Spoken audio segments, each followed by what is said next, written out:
Welcome back dito sa channel natin. Andito tayo ngayon sa Mall of Asia. Alamin natin ang latest na progress sa iba't ibang mga projects na ginagawa dito. Natapos na nga ang renovation dito sa harap ng mall at meron ng bagong logo.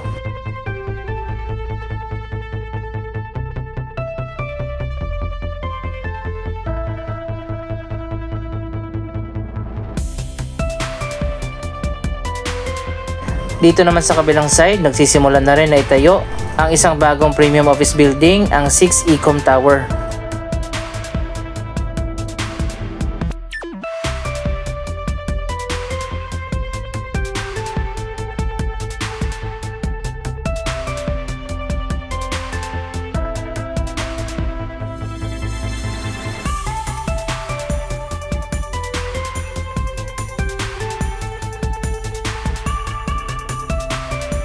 Diretso na agad tayo dito sa rooftop.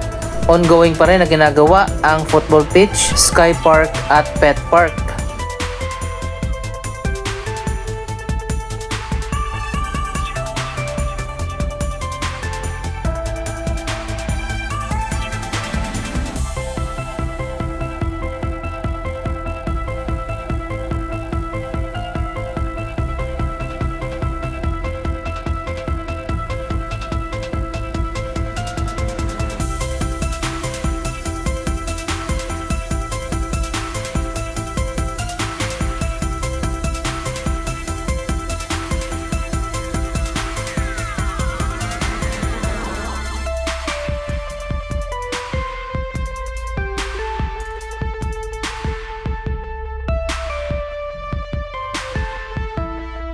Dito sa gitna yung football field.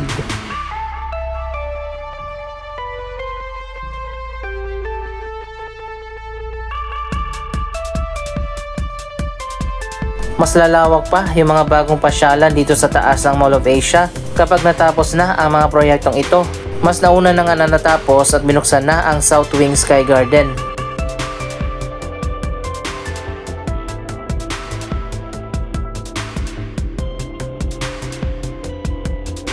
Samantala, ongoing pa rin na ginagawa ang North Wing Sky Garden.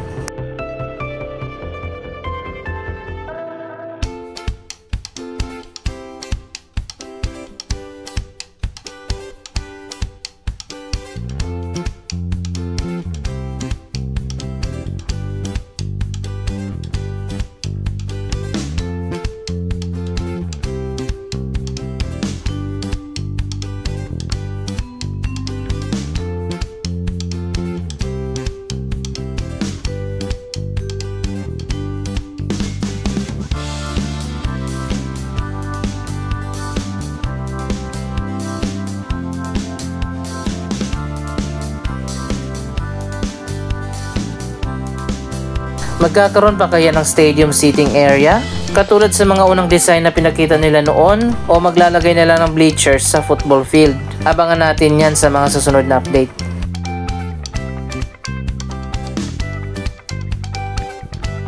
Mas okay sana kung merong stadium seating area na pwede rin gamitin sa iba't iba pang mga live events at shows katulad ng concert at exhibitions. Ang North Wing Sky Garden naman, ongoing din ang progress.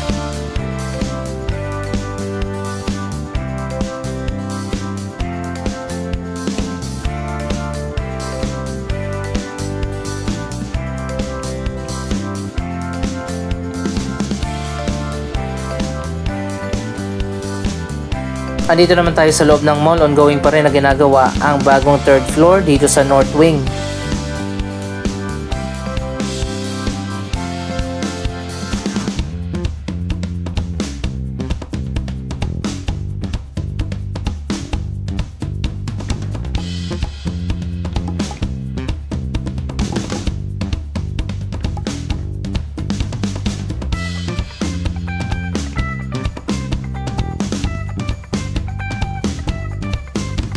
Finally, binuksan na rin yung area na to na ilang taon din na sinarado.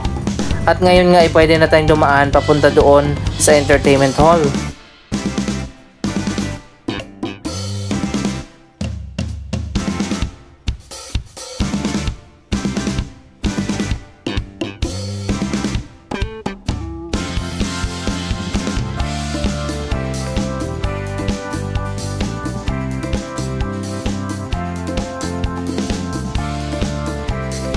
May mini garden dito sa baba.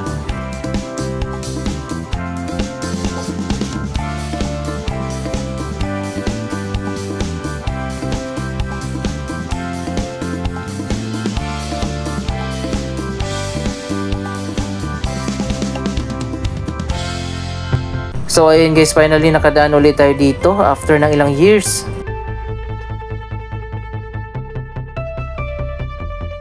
Pati na ang hallway dito bukas na rin.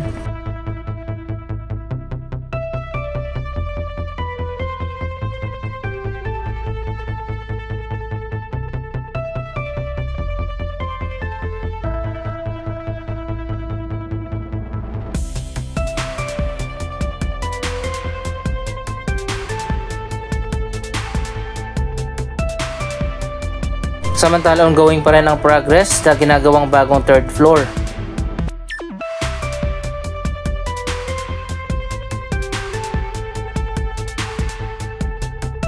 Ang ganda ng mga bagong indoor garden.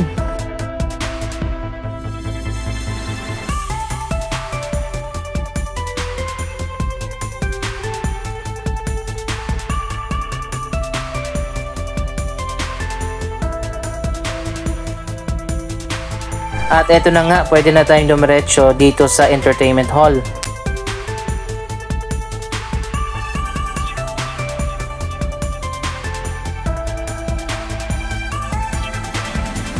Mukhang may event ngayon dito, kaya maraming tao. Naalala niyo pa dati, ito ang tambayan noon, ang entertainment hall, kapag mainit pa doon sa seaside.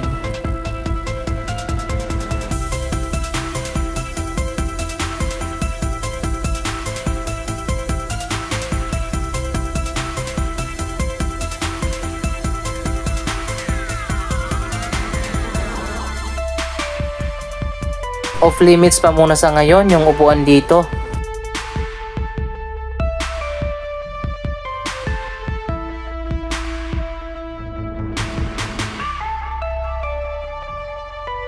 Ang ganda talaga ng ginawa ng SM na gumamit sila ng special roofing system na transparent kung saan tagos dito sa loob ng mall ang liwanag.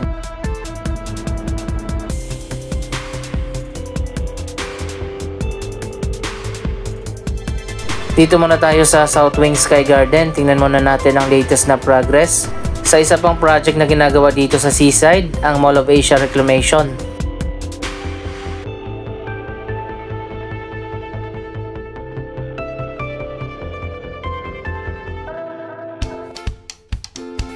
Maganda pala pumunta dito kapag tanghaling tapat, konti lang yung tao. So ayun guys, hindi na tayo pupunta ng seaside. Dito pa lang kitang-kita na natin ang progress sa reclamation project na ginagawa.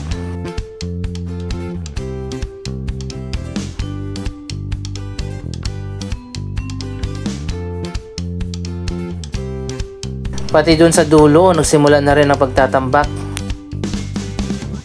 Dito sa kabila, hindi na nadagdagan.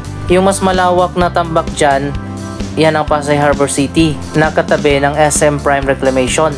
Pero magkakaroon yan sila ng man-made canal na boundary, parang Asiana City, Bay City, at Asia World.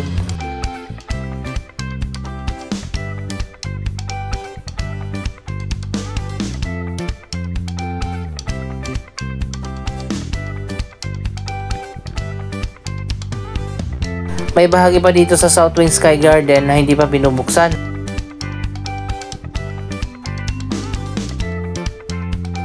Pati na itong dalawang nakabalot pa rin, napa-surprise ng SM.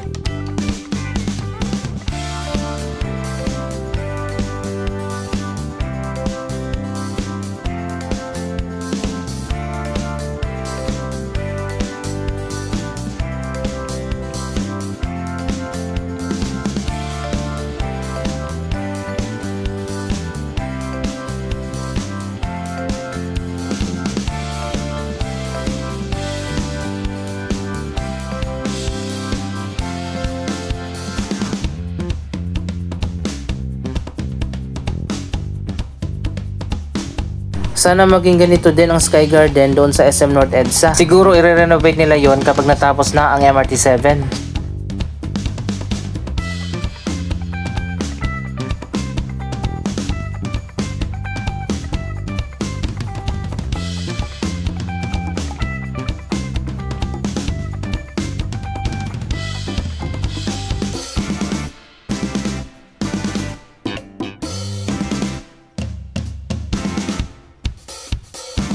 Mukhang malapit na matapos ang Pasay Harbor City. Mabagal yung progress ng SM Prime Reclamation.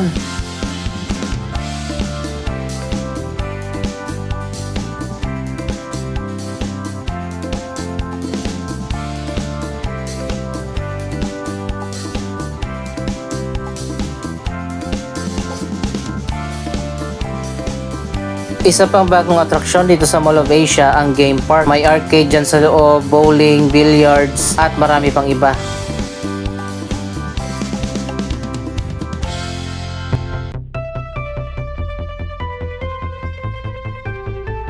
Balik tayo dun sa North Wing, sa baba naman tayo dadaan.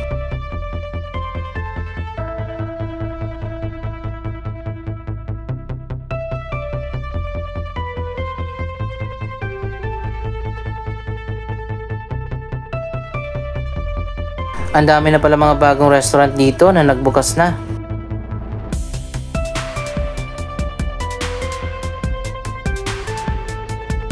Dito na pala lumipat ang Ace Hardware. Ang cinema yata ay ililipat na rin dun sa kabila.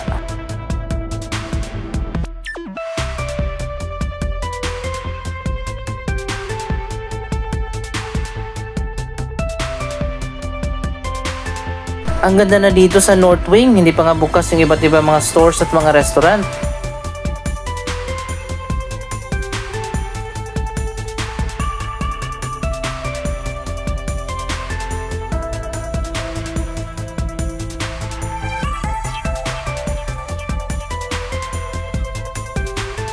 Napaka-presko at maliwalas ang interior design ng SM.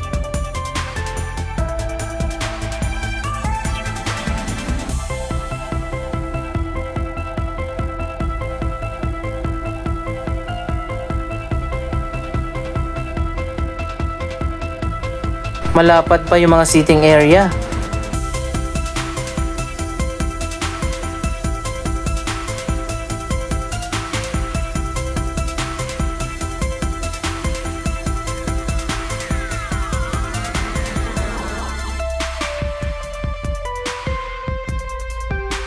Ganito dapat ang pag-renovate ng mall. Mas modern at mas maganda.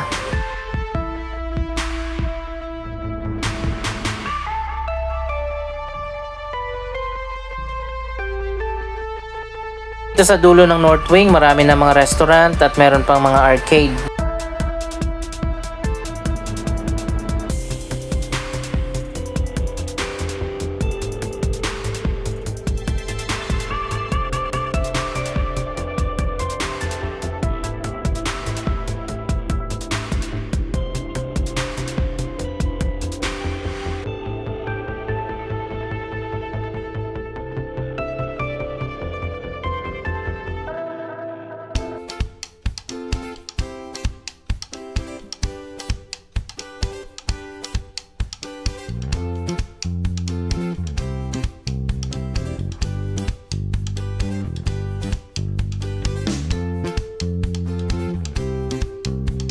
Minimal lang yung ginamit nila na wooden accent.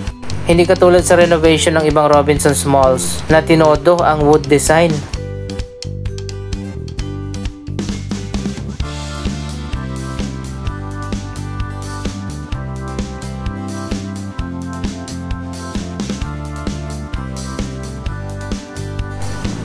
Looking forward na tayo na matapos na ang major redevelopment ng Mall of Asia.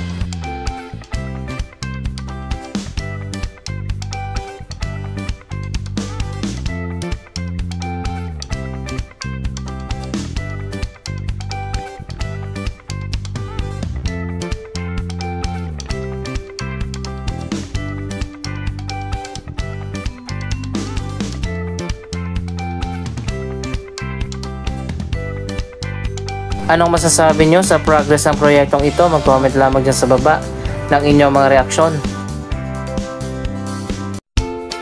Maraming salamat sa inyong panonood. Don't forget to like, share, comment, at subscribe. Thank you for watching!